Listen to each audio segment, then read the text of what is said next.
Nemathi Property Management. Contact 766 700 8999.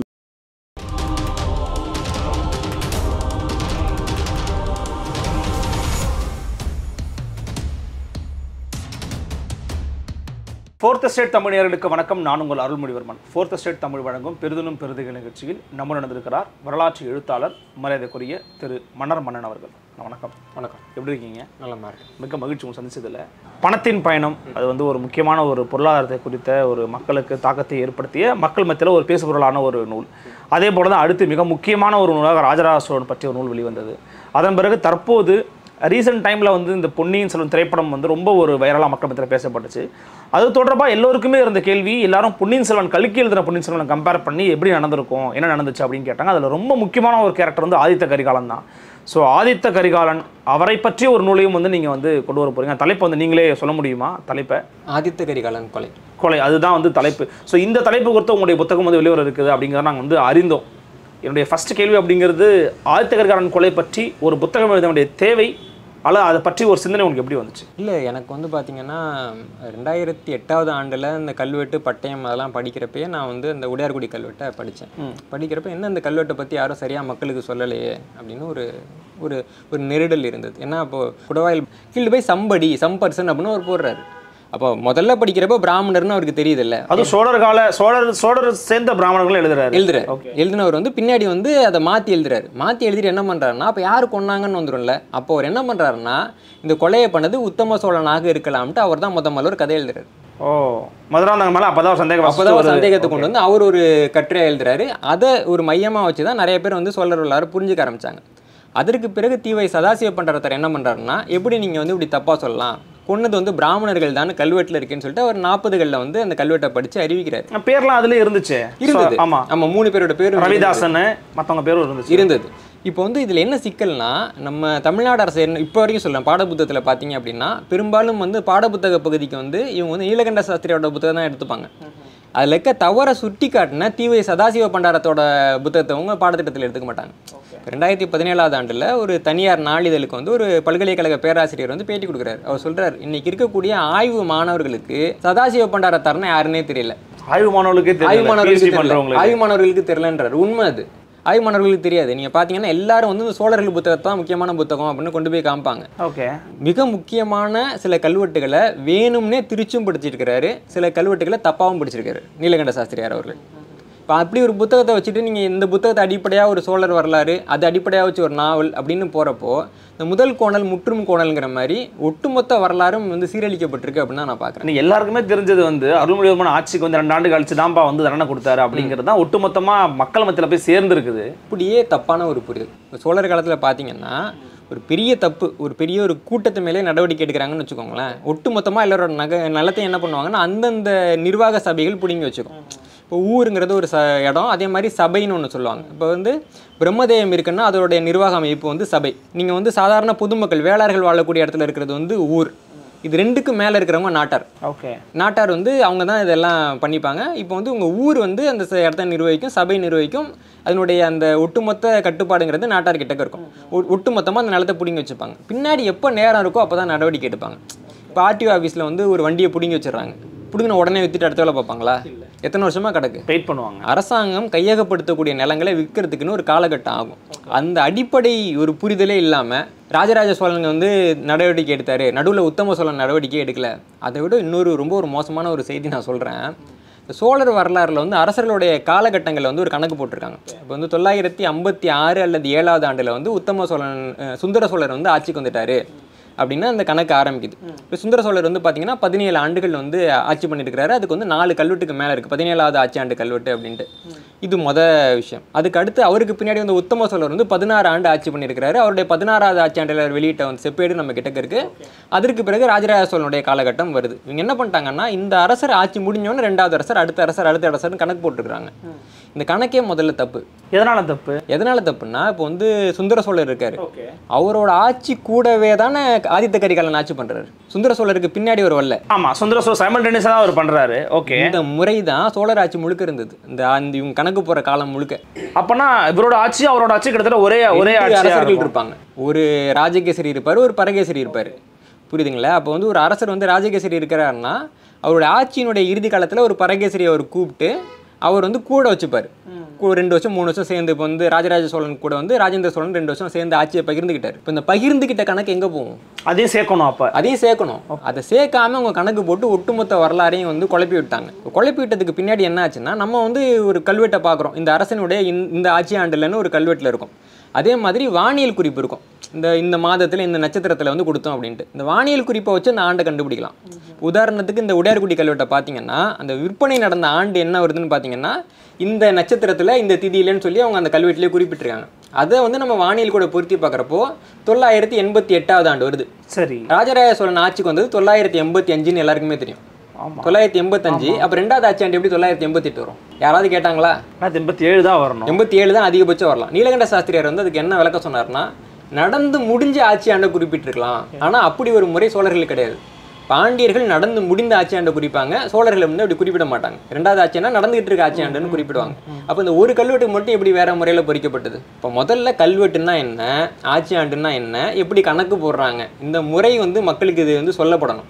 ஆனால் இது வரைக்கும் நம்ம பல்கலைக்கழக பாடத்திட்டம் உள்பட எதுலேயுமே கல்வெட்டுனா என்னன்னே சொல்ல மாட்டாங்க. படிப்பதை பற்றி சொல்ல மாட்டாங்க. கல்வெட்டுனாலே என்னன்னு சொல்லாமல் இந்த கல்வெட்டில் இந்த ஒரு வரியை மட்டும் தூக்கிக்க வேண்டியது. இந்த ஒரு வரி இருக்கு பாருங்க கல்வெட்டில், இந்த வரி இருக்கு பாருங்க செப்பேட்டில் அப்படின்னா படிக்கிறவனுக்கு எப்படி புரியும்? இது படிக்கிறவன் ஏமாத்துற வேலையா இல்லையா? கண்டிப்பாக ஏமாத்துற வேலை தான். இப்படி தான் வந்து சோழர் வரலாறு பெரும்பாலும் வந்து சீரழிக்கப்படுது. இப்போ நீங்கள் இந்த கல்வெட்டு எடுத்து பார்த்தீங்கன்னா, அந்த கடைசியில் வந்து ஒரு வேண்டுதல் இருக்கும். இந்த தர்மத்தை வந்து யாராவது பாலிக்கிறாங்க அப்படின்னா அவங்களுடைய பாதங்கள் வந்து எனது தலை மேலன அப்படின்னு யாராவது ஒரு வேண்டுதல் கொடுப்பாங்க. இப்போ ராஜராஜ சோழன் வந்து ஒரு கல்வெட்டை வெட்டுறாருன்னா, ராஜராஜ சோழன் சொல்லி இந்த கல்வெட்டு வெட்டப்படுதுன்னு ஆரம்பிக்கும். கடைசியில் இருக்க அந்த வேண்டுதல் வந்து ராஜராஜ சோழனோட தான் இருக்கும். இந்த உடையார்குடி கல்வெட்டில் அந்த வேண்டுதலுங்கிறது அந்த நிலப்பரிவர்த்தனையை செஞ்ச வியாழ கஜமல்ல பல்லவராயருங்கிறவரோட வேண்டுதல் அந்த கல்வெட்டில் வந்து ரொம்ப தெளிவாகவே கொடுக்கப்பட்டிருக்கு. அப்போ வந்து எதுக்கு வந்து ராஜராஜன் வெட்டின கல்வெட்டில் இவரோட வேண்டுதல் இருக்குன்னு யாராவது கேட்கணும்ல? யாரும் இந்த கல்வெட்டை முழுசாக படித்தது கிடையாது. இத்தனை ஆண்டுகளில் சொல்கிறேன். முதல்ல படித்த அவர் வந்து தப்பாக படித்தார். நீலகண்ட சாஸ்திரியார் அவர்கள் தப்பாக படித்தாங்க. அதற்கு பிறகு வந்து தி.வை. சதாசிவ பண்டாரத்தார் வந்து அதில் இருக்க தவறுகளை சுட்டி காட்டினார் ஒழிய அவர் வந்து முழுக்க அவரால் சொல்ல முடியலை. ஏன்னா அந்த காலகட்டத்தில் பார்த்தீங்கன்னா 8000 கல்வெட்டுகள் மட்டும் தான் சோழர் கல்வெட்டுகள் படிக்கப்பட்டிருந்தது. இன்னைக்கு 24,000 கல்வெட்டு படிச்சிருக்காங்க. ஒவ்வொரு கல்வெட்டையும் எடுத்து ஒப்பிட்டு பார்த்தா தான் அதில் உண்மையில் வந்து எப்படி இருக்குன்னு ஒரு ஒப்பாய்வுக்கு நம்ம வர முடியும். அந்த ஒப்பாய்வே நடக்காமல் இன்னமும் நீலகண்ட சாஸ்திரியார் படித்ததே கொண்டு வந்து இதுதான் வரலாறுன்னு காமிக்கிறது இருக்குல்ல, ஏறத்தால ஒரு 100 வருஷம் ஆக போகுது. கரெக்டுண்ணே. ஆனால் இப்போ நீங்கள் சொல்லும் போதே நமக்கு ஷாக்கிங்காக இருக்குது. ஒரு அரசு வந்து அதை படிச்சிருக்கலாம், தொல்லியல் துறை நம்ம கையில் இருக்குது, அதை படித்து பார்த்து இதுதான்ப்பா உண்மை அப்படின்னு இப்போ மற்றவர்கள் யார் சதாசிவ அவர் எழுதியிருந்தாலுமே கூட அந்த புத்தகத்தில் வந்து ரெஃபரன்ஸாக கொடுத்துருக்கலாம். இவ்வளோ ஆண்டுகளும் ஏன் மாற்றப்படாமலே இருக்குது?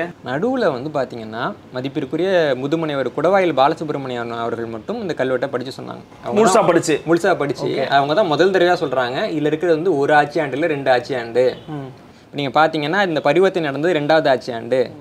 அதாவது அரசர் வந்து இந்த 2 நபர்கள் அனுப்புனது. இந்த நில பரிவர்த்தனை நடந்தது இருக்கு இல்லைங்களா, அது வந்து 988 அல்லது அரசனோட 3வது அல்லது 4வது ஆட்சி ஆண்டெல்லாம் நடந்தது.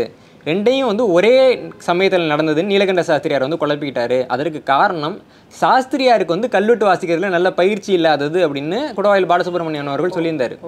ஆனால் அவங்க சொன்ன செய்தியை வந்து பொதுமக்கள் வந்து எந்த அளவுக்கு புரிஞ்சுக்கிட்டாங்கன்னா யாருக்கும் புரியல, ரீச் ஆகிருக்காது. ஏன்னா அது யாருக்கு இதை கொண்டு போய் சேர்க்கல. இன்னொன்று பார்த்தீங்கன்னா இன்னைக்கு நீங்கள் கேட்டிங்கன்னா சோழர்கள் புத்தகத்தை தான் எடுத்து நீட்டுறாங்க பல்கலைக்கழகத்துலையும் கடைகள்லையும். 100 வருஷம் முன்னாடி எழுதின ஒரு புத்தகம், அவுட்டேட்டட்னு சொல்லுவாங்கள்ல தமிழில், அதுக்கான ஒரு சிறந்த எடுத்துக்காட்டு வந்து சோழர்கள்ங்கிற புத்தகம் தான். அந்த புத்தகத்தை வந்து எடுத்து வச்சுக்கிட்டு இதை வச்சு தான் சோழர் வரலாறு சொல்கிறோன்றது வந்து ரொம்ப ஒரு மோசமான நிலைமை அப்படின்னு தான் நம்ம பார்க்க முடியும். ஆக்சுவலி இதுலேருந்து இப்போ மக்களுக்கு தெரிய போகிறது வந்து நீங்களே சொன்னீங்கன்னா கொஞ்சம் நல்லாவும் இருக்கும். உடையார்குடி கல்வெட்டின் மூலமாக ஆயத்த கரிகாலனை கொன்றது யார் அப்படின்னு சொல்லப்பட்டிருக்கா. இப்போ நீங்கள் உடையார்குடி கல்வெட்டு அப்படின்னு பார்த்தீங்கன்னா அந்த கல்வெட்டு வந்து ஒரு நில பரிமாற்ற கல்வெட்டு தான். ஓகே. ராஜராஜ சோழன் வந்து ஆட்சிக்கு வர்றாரு. வந்த 2வது ஆண்டில் என்ன பண்ணுறாருன்னா ஸ்வஸ்தி ஸ்ரீ கோ ராஜகேசரிவர்மருக்கு ஆண்டு 2வது ஆண்டில் வடகரை பிரம்மதேயம் ஸ்ரீ வீரநாராயண சதுர்வேதி மங்கலத்து பெருங்குடி பெருமக்களுக்கு சக்கரவர்த்தி திருமுகம். அந்த பெருங்குடி பெருமக்கள் அப்படின்றவங்க அந்த பிரம்மதேயத்தை நிர்வகிக்கக்கூடிய சபையில் இருக்கிற உறுப்பினர்கள். அவங்களுக்கு திருமுகம்னா கடிதம். ஓகே. ஒரு விஷயத்தை வந்து அரசாங்க வெளியிடுறப்போ அதில் இன்னாருக்குன்னு பேர் குறிப்பிட்டப்பட்டிருந்ததுன்னா அது திருமுகம் அப்படிங்கிற ஒரு பிரிவில் வரும். திருமுகம் வந்து நமக்கு சிலப்பதிகார காலகட்டத்திலேருந்து இருக்கக்கூடிய ஒரு வகை. அதில் என்ன சொல்றாங்கன்னா, பாண்டியனை தலை கொண்ட கரிகால சோழனை கொன்று துரோகிகளான, ரொம்ப ரொம்ப முக்கியமான வார்த்தை, துரோகிகளான சோமன். இந்த சோமனோட விருது வந்து அழிக்கப்பட்டிருக்குது கல்வெட்டுல. சோமன் சாம்பவன்னு கல்கி எழுதியிருப்பாரு. சோமன் சாம்பவன்னு இந்த கல்வெட்டுல கிடையாது. வெறும் சோமன் தான், வெறும் சோமன். அதுக்கப்புறம் என்ன வார்த்தைன்னு கிடையாது. அப்போ துரோகிகளான சோமன் தம்பி ரவிதாசனான பஞ்சவன் பிரம்மாதிராஜன். பிரம்மாதிராஜன்ங்கிறது பிராமண உயரதிகாரிகளுக்கு கொடுக்குற பட்டம். இவன் தம்பி பரமேஸ்வரனான இருமுடி சோழ பிரம்மாதிராஜனும். இந்த 3 பேர் தான் குற்றவாளி. அடுத்தது இவர்கள் உடன் பிறந்த மலையனூரானும். நிறைய பேர் என்ன சொல்றாங்க, மொத்தம் 4 குற்றவாளிகள், 4 பேரும் பிராமணர்னு சொல்றாங்களா? அப்படியே தப்பு. குற்றவாளிகள் வந்து 3 பேர் தான். சோமன், அப்புறம் வந்து ரவிதாசன், அதற்கு பிறகு பரமேஸ்வரன். இவங்க 3 பேர் தான் குற்றவாளி. மலையனூர்னு சொல்றாங்க. இவர்கள் உடன் பிறந்த குற்றவாளிகளுக்கு இவன் உடன் பிறந்தவன் தான். அவங்க கூட பிறந்ததான் அவன் பண்ண தப்பு, அவன் கொலை பண்ணல. இப்ப நிறைய பேர் என்ன சொல்றாங்க, இந்த கல்வெட்டை காமிச்சு கொலையாளிகள் கிட்ட இருந்து நிலத்தை பிடிங்கிட்டு வந்து விட்டுட்டாங்கன்னு சொல்றாங்கல்ல. இந்த நிலம் யார்கிட்ட பிடுங்கினாங்க? கொலையாளிகிட்ட இருந்து போறாங்களே. இந்த கொலையாளிகளுக்கு ஒருத்தன் உறவினர். கொலையாளிக்கு உறவினருங்கிற காரணத்தினால உறவினர்களிடமிருந்து நிலங்கள் பிடுங்கப்பட்டன. அவர் மலையனூர் கொலையாளி கிடையாது. அதாவது கொன்று துரோகிகளான 3 பேரு இவர்கள் உடன் பிறந்த மலையனூரானும், இவர்கள் தம்பிமாரும், இவர்கள் மக்களிடம் இவர் பிராமணியமார் பெற்றாலும், இவங்களுடைய மனைவிகளும் இவங்க பெற்றவங்களும். நீங்கள் வந்து சிட்டிசன் படத்தில் பார்த்தீங்கன்னா வந்து அந்த கடைசி டயலாக் வரும்ல, அது வந்து பார்த்தீங்கன்னா இந்த மனசில் வச்சு தான் எழுதுனாங்க இந்த கல்வெட்டு. புரியுதுங்களா? சோழர்கள் பெரியப்பா, அவங்க சித்திங்க எல்லாரோட சொத்தையும் இவங்க பிடுங்கிருக்காங்க. அப்படி இவங்க எல்லாரோட சொத்தையும் பிடுங்குறப்போ அதில் வந்து இந்த குறிப்பிட்ட நிலம் வந்து இந்த பிரம்மதேய சபை கிட்டக்க மாட்டிக்குது. மாட்டிக்கிறப்ப என்ன ஆச்சுன்னா, அப்போ ராஜராஜ சோழன் என்ன பண்ணுறாரு, 2வது ஆண்டுலன்னா நம்ம ஆணைக்குரியவாறு கொட்டையூர் பிரம்மராஜனும் புள்ளமங்கலத்து சந்திரசேகர பட்டன் அப்படிங்கிற 2 பேரை நியமிக்கிறார் இந்த சொத்தை விற்கிறதுக்கு. ஏன்னா நீங்களே விற்றுக்கங்கன்னா நீங்கள் வந்து சரியான விலைக்கு விற்பீங்களான்னு தெரியாதுல்ல. அதனால் மத்திய அரசுலேருந்து 2 பேர் வராங்க. 2 தாங்களும் இவர்கள் கண்காணியோடும் இவர்கள் சொன்னவாறு நம்ம ஆணைக்குரியவாறு குடியோடு குடிபெறும் விலைக்கு, இவங்க மேற்பார்வையில் இவங்க சொன்ன மாதிரி குடிமக்கள் என்ன விலைக்கு வித்து வாங்குறாங்களோ அந்த விலைக்கு அதை வித்துறணும் அப்படின்னு சொல்றாங்க. அந்த நிலத்தை இது கூட வச்சு வைக்க கூடாது சொல்றாங்க அப்படின்னு வித்து ஒரு படல் ஒரு கடிதம் மட்டும்தான் அனுப்புறாரு அவர். அதான் என்ன சொல்றாங்கன்னா, இவை குறுக்காடிக்கலான் எழுத்து என்று இப்பரிசு வர. ஒரு காலத்துல இப்படி ஒரு ஓலை வந்தது. அப்போ அந்த ஸ்ரீமுகத்தின் மேற்பட்ட, அந்த ஸ்ரீமுகத்தில் இருக்கக்கூடிய மலையனூரான் ஆன பாப்பனச்சேரி ரேவதாச கிராம வித்தனும் இவன் மகனும் இவன் தாய் பெரியநங்கை சாணியும் இம்மூவரும் ஆன நிலம் அப்படின்னு சொல்றாங்க. அப்போ அதுல வந்து இவங்க குறிப்பிட்டிருந்தாங்கல்ல மலையனூரான்ட்டு, அந்த மலையனூரான் அவங்க அம்மா அவனோட பையன். இல்லை கவனிக்க வேண்டியது இந்த பையன் பேரை குறிப்பில்லை, ஏன்னா அந்த பையன் அப்போ மைனராக இருந்திருக்கணும். சோழர் காலத்தில் பார்த்தீங்கன்னா அதெல்லாம் அவங்க பார்ப்பாங்க. பெண்கள் மாதிரி வந்து இளையவர்கள்லாம் அவங்க பேரை குறிப்பிட மாட்டாங்க. ஏன்னா அவன் வளருவான், நாளைக்கு அவன் வந்து அவமானப்படக்கூடாதுன்ட்டு. இன்னைக்கு வரைக்கும் நம்ம பத்திரிகைகள்கிட்ட மாரடிக்கிறோம், கேட்க மாட்டேங்கிறாங்க. பார்த்தீங்களா? அப்போ என்னன்னா, இந்த நிலம் யார்கிட்டேருந்து பிடிங்கிருக்காங்க? கொலைக்காரங்க கிட்டேருந்து இல்லை. இந்த 3 கொலைக்காரங்களுக்கு உடன் பிறந்த ஒருத்தவன், அவன் உடன் பிறந்தான்றதுனால அவன் நிலம், அவங்க அம்மா நிலம், அவன் மகன் நிலம், 3 பேர் நிலத்தையும் இந்த கிராம சபை எடுத்து வச்சிருக்காங்க. அந்த நிலத்தை விற்கிறதுக்காக 2 பேரை வந்து நியமிக்கிறார் ராஜராஜ சோழன். அதுதான் அவரோட 2வது ஆட்சியாண்டில் நடக்குது. இவ்வளவுதான் அதுல இருக்குது. இந்த கல்வெட்டை தப்பா படிச்சுட்டு இதை வச்சுட்டு சோழர் வரலாறே இவங்க வந்து கொச்சைப்படுத்துறாங்க. உலகத்துல எங்கேயாவது நடக்குமா? 2வது ஆண்டு காலத்துல அதுக்கான 2 ஆட்கள் அனுப்புறாரு. ஆமா. ஆனால் மதுராந்தக சோழனும் இருந்தாரு. ஆயத்த கரிகாலன் கொலை செய்யப்பட்ட பிறகு 11 மதுராந்தக சோழன் இருந்தாரு. நான் அடுத்த கணக்கு வரேன். இப்ப இவங்க கிட்டக்க வந்து இவர் வந்து 112 களஞ்சி பொன் கொடுத்து அந்த நிலத்தை வாங்குறாரு. குறிப்பிட்ட அளவுக்கு நிலத்தை வாங்குறாரு. வாங்கிட்டு அந்த கல்வெட்டு எப்போ பொறிக்கப்பட்டதுன்னு அவர் குறிப்பிடுறாரு. ஆட்டைன்னா ஆண்டு. இவ்வாட்டை மேச ஞாயிறு ஞாயிற்றுக்கிழமை பெற்ற புரட்டாசி ஞான்று அப்படின்னு குறிப்பிடுறாரு. இது வானியல் குறிப்பு. இப்போ வந்து பஞ்சாங்கத்தை வச்சு ஆண்டு குறிக்கலாம். அப்படி குறிக்கிறப்போ இது எந்த ஆண்டுக்கு வருதுன்னா 988வது ஆண்டு ஏப்ரல் மாதத்துக்கு வருது. சரி, 85 ராஜராஜ சோழன். ஓகே. அப்போ இது வந்து 2 வெவ்வேறு ஆண்டுன்னு நமக்கு புரிஞ்சிடுது இல்லைங்களா? அப்போ இந்த கல்வெட்டை தப்பாக பிடிச்சிட்டாங்க. 1வது சிக்கல். 2வது சிக்கல் என்னன்னா, இந்த ஆட்சி ஆண்டை கணக்கு போடுறது இருக்குல்ல, நான் ஏற்கனவே சொன்னேன், ஒரு அரசருக்கு பின்னாடி இன்னொரு அரசர்னு கணக்கு போடுறப்போ இந்த ஆட்சி ஆண்டு இடிச்சிருக்கு. இப்போ சமீபத்தில் பார்த்தீங்கன்னா எல்லா கல்வெட்டுகள்லையும் வந்து பார்க்குறப்போ இந்த ஆட்சி ஆண்டுன்னு ஒரு விஷயம் இருக்கும். ஆனால் சில கல்வெட்டுகள் ஆட்சி ஆண்டு கூடவே அன்னைக்கு என்ன வானியல் குறிப்புன்னு குறிப்பிட்டிருப்பாங்க. அப்போ இந்த வானியல் குறிப்பை வச்சு அந்த ஆட்சி ஆண்டு என்னன்னு நம்ம கணக்கு போட முடியும். புரியுது இல்லைங்களா? இப்போ இந்த முறை வந்து வேற வழியே இல்லாட்டி மட்டும் இந்த சாமி கண்ணு பிள்ளை அப்படின்னு ஒருத்தவர் இதை பற்றி எழுதியிருந்தாரு. வேற வழியே இல்லைன்னா மட்டும்தான் அந்த முறையை பயன்படுத்துவாங்க. பெரும்பாலும் வந்து ரயில் விட்டுருவாங்க, இவருக்கு அப்புறம் பின்னாடி இவர் அப்படின்ட்டு. இப்போ வந்து பார்த்தீங்கன்னா இந்த ஆண்டு முறையை அடிப்படையாக கொண்டு நம்ம வந்து காலம் கணிச்சு பார்க்குறப்போ இவங்க வந்து குறிப்பிட்ட அந்த காலக்கோடு எல்லாமே தப்பாக இருக்குது. காலக்கோடும் தவறா இருக்கு. காலக்கோடு தப்பாக இருக்குது. இப்போ சமீபத்திய ஆண்டு கணிப்பின்படி நம்ம பார்த்தோம் அப்படின்னா சுந்தர சோழன் வந்து ஆட்சி முடிஞ்ச ஆண்டுன்றது கல்வெட்டு படி அவரோட ஆட்சி முடிஞ்சதுங்கிறது 979. சரி. அப்போ ஆதித்த கரிகாலன் கொல்லப்பட்டதா இவங்க சொல்கிற ஆண்டு. இப்போ வந்து அந்த புத்தகம் எழுதின காலகட்டத்தில் சொன்னது வந்து 969. ஆமாம். இப்போ சமீபத்திய கணக்கின்படி ஆதித்த கரிகாலன் கொல்லப்பட்ட ஆண்டுங்கிறது 971. 971 ஆதித்த கரிகாலன் கொல்லப்பட்ட பின்னாடி 979 வரைக்கும் சுந்தர சோழன் தான் ஆட்சியில் இருந்திருக்காரு.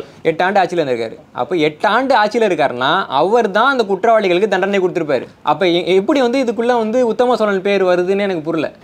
உத்தம சோழன் நீங்க சொன்ன மாதிரி பழைய கணக்குல என்ன பண்ணிட்டாங்க அப்படின்னா, நல்லா கவனிங்க, பழைய கணக்குப்படியே வரும் 969 வருஷத்துல இவர் கொலை பண்றாருன்னு வச்சுக்கோங்களேன்.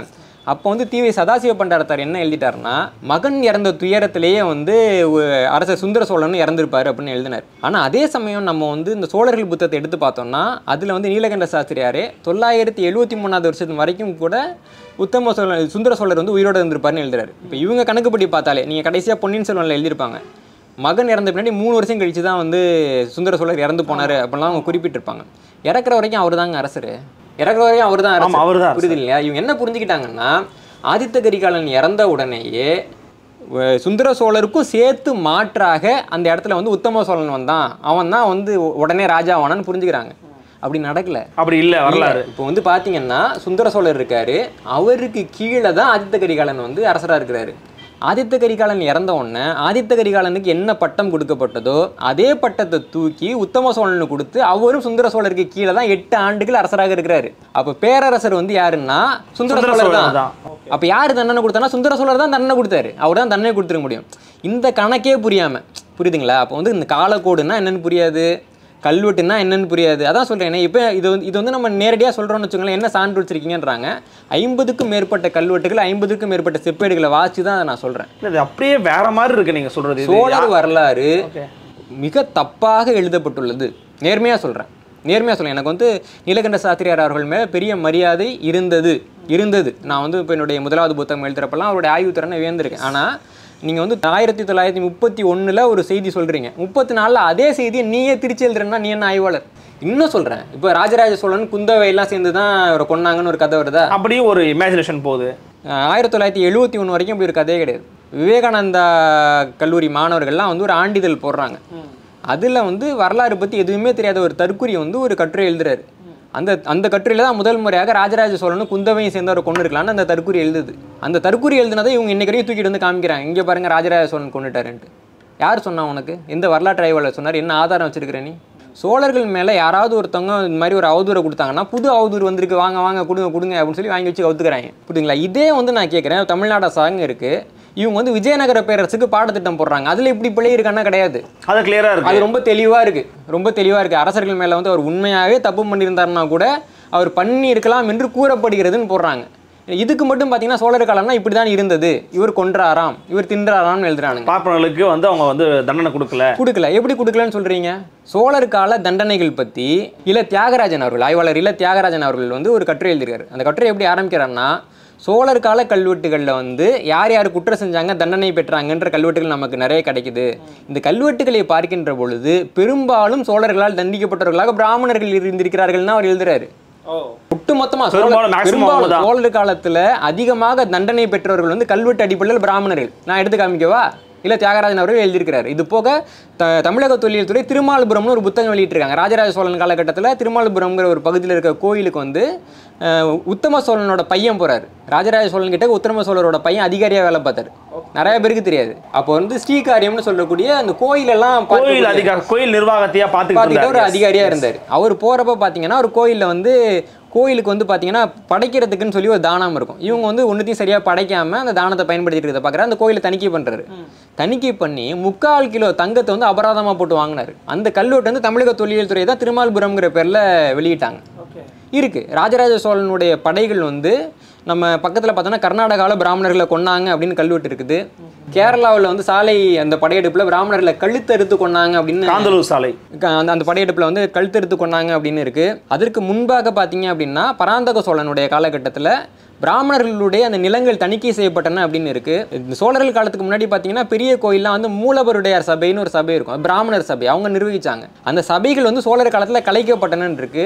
சோழர்கள் கட்டின புது கோயில்கள் வந்து வெள்ளாளர் மக்களால், அதாவது பிராமணர் அல்லாத வெள்ளாளர் மக்களால் நிர்வகிக்கப்பட்டனங்கிறதுக்கு நிறைய கல்வெட்டு இருக்கு. தஞ்சாவூர் பெரிய கோயிலே வந்து வெள்ளாளர்களால் தான் நிர்வகிக்கப்பட்டது. அதே மாதிரி இந்த உத்தம சோழனுடைய பட்டயம் இருக்கு, 16வது ஆட்சி ஆண்டில் அவர் போட்டது, சென்னை அருங்காட்சியக செப்பேடு அப்படிம்பாங்க. அதில் அவர் என்ன சொல்றாருன்னா, காஞ்சிபுரத்தில் ஒரு கோயிலுக்கு நீங்கள் வந்து இதுக்கான நம்பிமார்களை தேர்ந்தெடுங்க, ஒருவேளை தகுதியான நபர்கள் யாருமே கிடைக்கலன்னா ஒரு பிராமணனை தேர்ந்தெடுங்க அப்படின்னு குறிப்பிடுறாரு.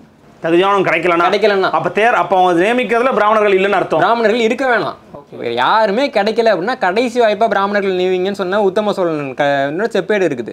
இப்படி சோழர் காலம் முழுக்க பிராமணர்கள் தண்டிக்கப்பட்டாங்கன்றதுக்கும் அவங்களை வந்து இங்கே புறக்கணிச்சாங்கன்றதுக்கும் நிறைய ஆதாரங்கள் இருக்குது. இதில் என்ன சிக்கல்னா, 1931 ஆண்டில் இந்த உடையார்குடி கல்வெட்டு படிக்கப்பட்டவே சோழர் ஆட்சி காலம் வந்து பிராமண எதிர்ப்பு ஆட்சி காலம்னு அவங்க பார்த்துறாங்க. பார்த்ததுக்கு பின்னாடி மொத்த கும்பலும் வந்து உட்காந்துக்கிட்டு சோழர் வரலாறு திருச்சி எழுதுது. மாற்றி எழுதுங்க. இப்போ வந்து இப்போ ஒரு கல்வெட்டு கிடைக்குதுன்னு வச்சுக்கோங்களேன், அந்த கல்வெட்டை மறைங்க. ஒரு செப்பேட்டு வாசகம் கிடைக்குன்னா அந்த செப்பேட்டு வாசகத்தை பற்றி வெளியிலே சொல்லாதீங்க.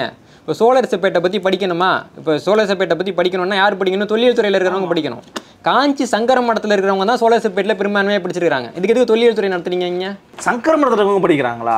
ஆமாம், தொல்லியல் துறையினுடைய தலைவராக அவங்க யாரை வச்சாங்க, நாகசாமி அவர்களை வச்சாங்க. நாகசாமி யார்கிட்ட போய் சந்தேகம் கேட்டாங்கன்னா சங்கராச்சாரியார்ட்ட போய் சந்தேகம் கேட்டார். அவர் குறிப்பிடுறாரு, எனக்கு இந்த ஸ்லோகத்தில் சந்தேகம் வந்தது, நான் போயிட்டு சங்கராச்சாரியார்ட்ட கேட்டேன், அவர் எனக்கு விளக்கம் கொடுத்துரு, அதை நான் புத்தகமாக எழுதியிருக்கேன். அப்போ வந்து சங்கராச்சாரியார் சொல்கிறத பதிப்பிக்கிறதுக்கு தமிழ்நாடு தொல்லியல் துறை நடத்துது. பெரிய இருட்டடிப்பாக இருக்கேன், பெரிய அவமானம், வரலாற்று அவமானம். இதில் என்ன நடந்திருக்கு அப்படின்னா, பிராமணர்கள் வந்து சோழர்கள் வந்து அவங்களுக்கு எதிராக இருந்தார்கள்ங்கிறத மறைக்கிறதுக்கு முயற்சி பண்ணாங்க. அந்த முயற்சிக்கு தமிழகத்தில் இருந்த திராவிட இயக்கங்களுடைய ஆட்சி 100% துணை போச்சு, ஹெல்ப் பண்ணாங்க நல்லா. ஏன்னா நீங்கள் பார்த்தீங்கன்னா 22 வருஷம் நாகசாமி வந்து தமிழ்நாடு தொல்லியல் துறை தலைவராக இருக்கிறாரு. அதில் 21 வருஷம் திராவிட கழகங்களுடைய ஆட்சி. நீங்கள் பிராமண எதிர்ப்பு பேசுறீங்களா, சங்கர மடத்தோட பக்தரை தூக்கி தொல்லியல் துறையினுடைய இயக்குனராக எப்படி போட்டீங்க? அப்படி போட்டால் இப்படி தான் வரும். இப்போ அவர் பதவி விட்டு போனதுக்கு பின்னாடி தமிழ் விரோத நாகசாமின்னு நீங்கள் விடுதலையில் எழுதுறீங்க, வேலை பார்க்குறப்ப தெரியல அவங்களுக்கு ஒரு தமிழ் விரோதின்ட்டு. அது பரவாயில்ல, நாகசாமி அவர்கள் தான் பிற நியமனங்களை பார்க்குறாரு. நீங்கள் கல்வெட்டையோ பட்டயத்தையோ படிக்கணும்னா சமஸ்கிருதம் படித்தவா மட்டும்தான் நான் வேலைக்கு எடுப்பேன்றாரு அவர். வேடிக்கை பார்த்தீங்கல்ல, தொல்லியல் துறையில் எனக்கு பணி கிடைக்கிறதுக்கான அனைத்து வாய்ப்பும் இருந்தது. ஆனால் அங்கே பணி செய்த நபர்கள்ட்ட நான் பேசுகிறப்ப தான் அவங்க சொல்கிறாங்க, எங்களுடைய கருத்தை நாங்கள் கண்டுபிடிச்சா கூட சொல்ல முடியலைங்க, நீங்கள் தொல்லியல் துறைக்கு பணிக்கு வந்தீங்கன்னா நாளைக்கு வந்து நீங்கள் கட்டுரை எழுதினீங்கன்னா பதிப்பிப்பாங்களான்னு தெரியல அப்படின்னு சொன்னாங்க. நான் அதனால தான் தொல்லியல் துறைக்கு பணிக்கு போகலை. இன்னைக்கு வரைக்கும் தொல்லியல் துறையினுடைய நிலைமை அதுதான். இன்னைக்கு வந்து நாகசாமி அவர்கள் இல்லை, நாகசாமியோட சீடர்கள்லாம் நீங்கள் பதவியில் இருக்கிறாங்க. இப்போ தமிழ்நாட்டில் பார்த்தீங்கன்னா சோழர் செப்பேடுகள்னு ஒரு நூல், அந்த நூலை வந்து ஒருத்தவர் வந்து வெளியிடுறாரு. அவர் தான் அந்த செப்பேடெல்லாம் படிக்கிறாரு. படிச்சுட்டு அவர் அதனுடைய முன்னுரையில் எழுதுறாரு, சோழர் செப்பேடுகளை படித்து நூலாக வெளியிட வேண்டும் என்பது வந்து காஞ்சி பெரியவர் எனக்கு கிட்ட அருளானை, அதனால தான் அந்த புத்தகத்தை நான் எழுதுறேன். இவங்களுக்கு அவங்களுக்கு என்னப்பா சம்பந்தம்? நான் தான் கேட்குறேன், இது நீங்கள் திராவிடர் கழகம்ன்றீங்கல்ல, அப்புறம் ஏன் அவங்கள தூக்கி உள்ளே விடுறீங்க? ஏன்னா இது தமிழர் வரலாறு திரிச்சாதான் திராவிடர்கள் தான் வந்து பிராமண எதிர்ப்பு பேசினாங்கன்னு எழுத முடியும். புரியுது இல்லைங்களா? பிராமண அடிவருடையும் சொல்லலாம். அப்போ நீயே என்ன பண்ணுவ, தமிழர் அல்லாதவர்களுக்கு வந்து பதவியை தூக்கி கொடுப்ப, அவங்க வந்து தப்பும் தவறுமா எழுதுவாங்க, அதை கொண்டு வந்துட்டு நீங்களே சோழர் வரலாறுன்னு காமிப்பீங்க. ஜப்பான்லேருந்து வர்ற நொபுரு கரசுமா அவர் படிக்கிறப்ப சோழர்கள் வந்து பிராமண அடிவர்களாக தெரில. லெஸ்லி சிவர் கனடாலேருந்து படிக்கிறாங்க, அவங்களுக்கு வந்து சோழர்கள் பிராமண அடிவர்களாக தெரில. வெளி நாடுகளை சேர்ந்த ஆய்வறிஞர்கள் நீங்கள் வந்து பார்த்தீங்கன்னா கார்ல் மார்க்ஸ் அவர்கள் ஆசிய மாடலுங்கிற ஒரு விஷயத்தை பற்றி எழுதுறாரு. யாருக்கும் யாரும் அடிமை இல்லைன்னு சுயசார்பாக ஆசியாவில் வந்து விவசாயிகள் வந்து விவசாயம் பண்ணாங்க, உலகின் தலை சிறந்த விவசாயம் வந்து இங்கே தான் நடந்ததுன்னு கார்ல் மார்க்ஸ் எழுதுறாரு. தமிழ்நாடு கம்யூனிஸ்டுகள் என்ன பண்ணுறாங்க, அப்படிலாம் இங்கே நடக்கலை, சோழர் காலம் அடிமை காலமாக இருந்ததுன்னு கார்ல் மார்க்ஸை மறுத்து எழுதுறாங்க தமிழ்நாடு கம்யூனிஸ்ட்டுங்க. உலகத்தில் இது நடக்குமா? இவர்களுக்கு என்னன்னா, இப்படியாக அனைத்து கும்பலும் சேர்ந்து சோழர் வரலாறை திரிச்சு வச்சுக்கிட்டு சோழர் இந்த தப்பு பண்ணிட்டாங்க, சோழர் அந்த தப்பு பண்ணிட்டாங்கன்னா இது கேட்கும்போது ரொம்ப பிரமிப்பாகவும் ஷாக்கிங்காகவும் இருக்கு. இது என்னன்னா, இப்போ இது போகிற போக்கில் நம்மளால சொல்ல முடியாது. இன்றைக்கி நான் ஏன் சொல்கிறேன்னா, நான் வந்து அனைத்து சான்றுகளையும் நூலில் எழுதியிருக்கேன், சரிங்களா? இதே வந்து நம்ம வாயில் சொன்னால் எவ்வளோ பேரால் புரியும் சொல்லுங்கள்? அப்படியே இப்போ சோழர் காலத்தில் பார்த்திங்கன்னா 3 விதமான சான்றுகள் இருக்கும். ஒன்று ஓலைச்சுவடி. ஓலைச்சுவடியில் தான் பார்த்திங்கன்னா அரசர்களுடைய ஆணைகள் எல்லாமே இருக்கும். நீட்டமாக இருந்ததுன்னா ஓலைன்னு சொல்லுவாங்க, சின்னதாக இருந்தால் முறி. இப்போ 2 பேர் வந்து சின்னதாக ஒப்பந்தம் போடுறாங்கன்னா முறியில் போட்டுப்பாங்க. பில்லுனா சின்னதாக இருக்குல்ல, அது மாதிரி இருக்கிறது முறி, பெருசாக இருக்கிறது ஓலை. இந்த ஓலையில் தான் அனைத்து ஆணைகளும் போச்சு. இந்த ஓலையை பார்த்து தான் செப்பேடும் எழுதினாங்க, கல்வெட்டும் வச்சாங்க. இல்லை, செப்பேடுங்கிறது பெரும்பாலும் யாரோட முறைனா பிராமணர்களுடைய முறை. பிராமணர்கள் மட்டும்தான் பெரும்பாலும் செப்பேடுங்கிற ஒரு விஷயத்தை பண்ணுவாங்க. அவங்க என்ன பண்ணுவாங்கன்னா, அதில் செப்பேட்டில் வந்து அந்த ஓலையில் இருக்கிறது அப்படியே எழுத மாட்டாங்க, முதல்ல வந்து அரசரை புகழ்ந்து ஒரு பாட்டு எழுதுவாங்க, தெய்வத்தை புகழ்ந்து ஒரு பாட்டு எழுதுவாங்க, இந்த தானத்தை யாராவது எடுத்துட்டு போனால் அவர் நாசமாக போயிடுவான்னு சொல்லிட்டு கடைசியாக எழுதுவாங்க. அதுக்கு பேர் தான் ஓம்படை கிளவி. இவங்க என்ன பண்ணுறாங்கன்னா, தமிழ்நாடு முழுக்க ஒரு 24,000 கல்வெட்டு கிடச்சிருக்குது. அப்போ சோழர் வரலாறு எதை அடிப்படையாக கொண்டு எழுதப்படணும்? கல்வெட்டு அடிப்படையாக கொண்டு எழுதப்படணும்ல. 8 செப்பேடுகளே அடிப்படையாக கொண்டு சோழர் வரலாறு எழுதப்பட்டுள்ளது. 8 செப்பேடு 8 செப்பேடு. அது இல்லாமல் இந்த இதில் பார்த்தீங்கன்னா பிரஸ்தின்னு ஒன்று இருக்கும், அது செப்பேட்டோட வழக்கம். அது அரிதாக சில கல்வெட்டில் இருக்கும். கன்னியாகுமரி கல்வெட்டுங்கிற ஒரு கல்வெட்டில் இருக்குது. இருக்கிறதுலே முக்கியமான கல்வெட்டுன்னு அதுக்கு பிட்டே உட்காந்துக்கிறாங்க. என்ன காரணம்னா, அந்த பிரஸ்திங்கிற சமஸ்கிருதத்தில் இருக்கும். மற்ற பகுதி கோணோலை அரையோலையெல்லாம் தமிழில் இருக்கும். இது தமிழில் இருக்க பகுதியை பற்றி இவங்க வாயை திறக்க மாட்டாங்க. நடக்குதுங்க, தமிழ்நாடு தொல்லியல் துறையில் நடக்குது. இதுதான் எனக்கு ஆச்சரியமா இருக்குது. அதாவது இப்போ நீங்கள் சொல்லக்கூடிய விஷயங்கள் எல்லாமே தமிழ்நாட்டு தொல்லியல் துறை படிக்கக்கூடிய வாய்ப்புகள் இருக்கக்கூடிய இடம் தானே. ஆமாம். அப்படி இருந்தும் எப்படி தவறாக வந்து எல்லாமே வந்து பண்ணப்படுதுன்னு சொல்கிறீங்க?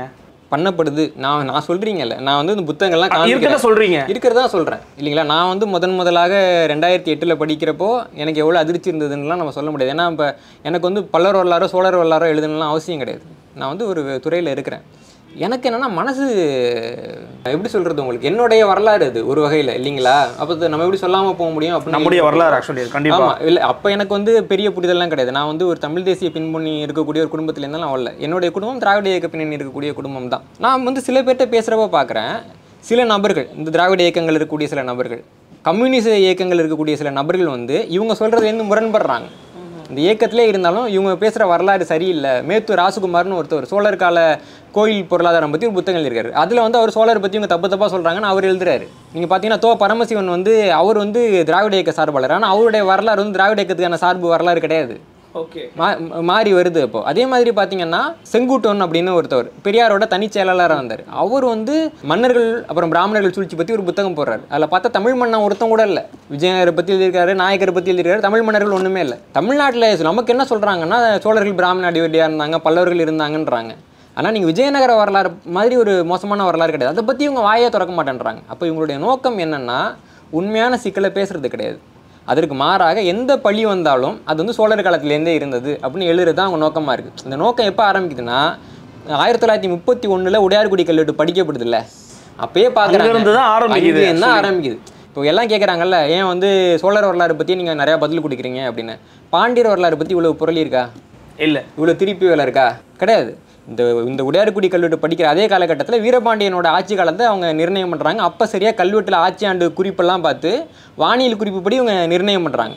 அப்போ வந்து இந்த ஆதித்த கரிகாலனால எந்த பாண்டிய மன்னன் தலைவெட்டி கொல்லப்பட்டானோ அவனோட ஆட்சி ஆண்டு சரியா இருக்கு. அவன் வந்து கரெக்டாக வச்சிருக்காங்க, அவனோட சரியா இருக்குது.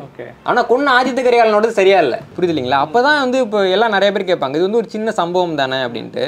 ஒரு சின்ன சம்பவம் தான். ஆனால் அதை நம்ம புரிஞ்சுக்கணுன்னா, இது வந்து ஒரு தனிப்பட்ட சம்பவம் கிடையாது. சோழர் வரலாறுல நிறைய விஷயத்த அவங்க மறைச்சிட்டாங்க. சோழர்களுக்கும் பிராமணர்களுக்கும் இருந்த அந்த ஒரு மோசமான சூழ்நிலையை வந்து இவங்க நல்லா மறைச்சி, சோழர்கள் வந்து பிராமண ஆதரவாளர்கள் அப்படின்ட்டு 1931 ஆரம்பிச்ச அந்த மிஷனை வந்து இவங்க ஓரளவுக்கு இன்னைக்கு நிறைவேற்றி சொல்றாங்க. ஆனால் இதில் அவங்களால போர் போட்டு மூடி மறைக்க முடியாத ஒரே விஷயம் ஆதித்த கரிகாலனை கொண்டவர்கள் பிராமணர்கள்ங்கிறது தான். உண்மைதான், அது உண்மைதான். அதான் அதையும் சொல்லிட்டு என்ன சொல்றாங்கன்னா, அந்த அப்படி கொன்றவர்களை எப்ப வந்து தண்டனை கொடுத்தாங்க, எப்ப தண்டிச்சாங்க, அதுக்கான விஷயங்களையும் வந்து அவங்க திரும்ப திரும்ப கேள்வி எழுப்பிட்டே இருக்கிறாங்க. இது ரொம்ப முட்டாள்தனமான கேள்வி. நான் என்ன கேட்குறேன், சொத்து வழக்கு சரிங்களா, இப்போ சொத்து வழக்கு இருக்குல்ல, அதில் வந்து A1க்கு வந்து ஒரு தீர்ப்பு தராங்கன்னு வச்சுக்கோங்களேன். அதே ஏல இருக்கிற ஒரு 3வது 4வது ஆளுக்கு அதே தீர்ப்பு கொடுப்பாங்களா? இல்லை, இப்போ டிஃப்ரெண்ட் ஆகும்ல. இப்போ இவங்க வந்து A1 கிடையாது. இவனுங்க யாருன்னா A1 3 பேர். அந்த A1க்கு கூட பிறந்தவனுக்கே இவ்வளோ பெரிய தண்டனை கொடுத்தார்கள் அப்படின்னு தான் அதை பார்க்கணுமே தவிர, இவங்க என்ன சொல்கிறாங்க, குற்றவாளிகளுக்கு வந்து குறைவான தண்டனை கொடுத்தாங்கன்றாங்க. அது யார் புழுகிறது? அப்போ இந்த 3 பேருக்கும் என்ன தண்டனை கொடுத்தாங்க அப்படிங்கிறதுக்கான ஆதாரம் அது என்னன்னா, இந்த கல்வெட்டு இருக்குல்ல, உடையார்குடி கல்வெட்டுன்றது, இந்த கல்வெட்டு வந்து தண்டனை கல்வெட்டு கிடையாது. தண்டனை கல்வெட்டு நமக்கு கிடையாது. நிலம் கையகப்படுத்தப்பட்டதுக்கான கல்வெட்டு. என்னன்னா, ஒருத்தவர் வந்து ஒரு சபை கிட்ட இருந்து நிலம் வாங்குறாரு. அப்போ இந்த நம்ம வந்து மூலப்பத்திரம்னு சொல்லுவோம்ல, அந்த நிலத்தோட கதையை சொல்லணும்ல. அப்போ என்ன சொல்றாருன்னா, இந்த நிலம் பார்த்தீங்கன்னா இந்த 3 பேரோட கொலையாளிகளான இவங்க 3 பேருக்கு உறவினராக இருந்த மலையனூரானோட நிலம். இதை விற்க சொல்லி ஏற்கனவே ராஜராஜன் வந்து 2 பேரை நியமித்து ஓலை அனுப்பிட்டாரு. அந்த நிலத்தை நான் வாங்கி கோயிலுக்கு தானமாக கொடுக்குறேன். அந்த நிலத்தை வாங்குறவங்க அதை வச்சு இந்த புண்ணிய காரியங்கள்லாம் பண்ணணும் அப்படின்னு இந்த விலைக்கு வாங்கினவர் தான் அந்த கல்வெட்டை பொறிக்கிறார். அப்போ அவர் போகிற போக்கில் அந்த நிலத்தோட வரலாறு சொல்கிறப்போ இந்த நிலம் இப்படி வந்ததுன்றத ஒரு இடத்துல சொல்கிறாரு. இது தண்டனை கல்வெட்டே கிடையாது. புரியுது இல்லைங்களா? அப்போ அதில் ஒரு வரி இருக்குன்னா, முதல்ல அது வந்து என்ன கல்வெட்டு, யார் பொறிச்சாங்க, சோழர் காலத்தில் கல்வெட்டு எப்படி பொறிக்கப்பட்டதில் என்ன முறை இருக்குன்னு ஏதாவது ஒரு அறிவு இருக்கணும்ல. எந்த ஒரு அறிவுமே இல்லாமல், எந்த ஒரு அடிப்படை அறிவுமே இல்லாமல் இந்த கல்வெட்டை வச்சு சோழர்களை எப்படி திட்டலாம்? இதில் எப்படி அவங்களை கார்னர் பண்ணலாம், பிராமண அடிவரடின்னு சொல்லலாம், எப்படி சொல்லலாம்? சோழர்கள் மேலே எப்படி பழி சுமத்த முடியும்? ஏன்டா இந்த கல்வெட்டு படிக்கப்பட்டப்போ இதை யாரும் சரியாக கவனிக்கலை. அதுக்கு பின்னாடி புத்தகமாக வந்தப்போ அதை நம்பிட்டு இருக்காங்க. அப்போ 1940களில் பார்த்தீங்க அப்படின்னா சதாசிவ பண்டாரத்தார்கள் படிக்கிறாரு, அதை வந்து புத்தகமாக வெளியிடுறாரு, பிற்கால சோழர் சரித்திரம்னு. அதை புத்தகமாக வெளியிட்டோன்னே அவரை கூப்பிட்டு முதல்ல பாராட்டின ஒரு பெரியார்.